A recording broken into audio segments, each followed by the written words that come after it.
Amanda waxay dhiganaysay dugsiga sare markii ay la saaxiibtay saaxiib ka mid ah saaxiibayaasha aan fiicnayn, waxayna kala saaxiibtay dhanka Facebook-ga. Waxa uuna markasta ka codsan jiray inay u soo dirto sawirranteeda ayadoo qaawan,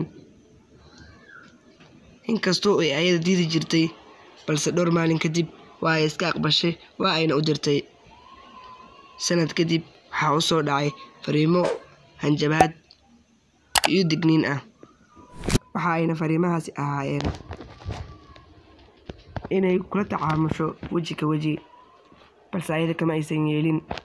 Asaga waxa uu soo ogaaday reerkeeda oo dhan, meesha ay joogaan iyo iskoolka ay dhigataba. Markiiba Facebook ayuu sawirkeeda soo dhigay, maalin ay ku aadan tahay dhalashadeeda. Waxaana guriga ugu yimid nin askari ah oo rabay inuu gabadha weydiiyo arrimahaas. Markii gabadhii arrimihii loo sheegay, waa ay shoogtay, waxa ayna bilowday waxyaabaha maandooriyaasha ah sida khamrada oo kaleeto. Waalidiinteeda ayaana damcay inay ka kaxeeyaan meesha ay joogtay oo ay geeyaan meel kaleeto, balse gabadhii ayada ayaa diiday.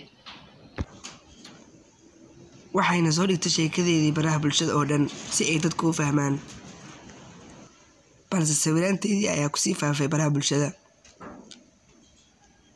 Markii ay aragtay inuusan jirin shaqsi dhageysanaya warkeeda, ayay isdishay, waa ayna isdaldashay.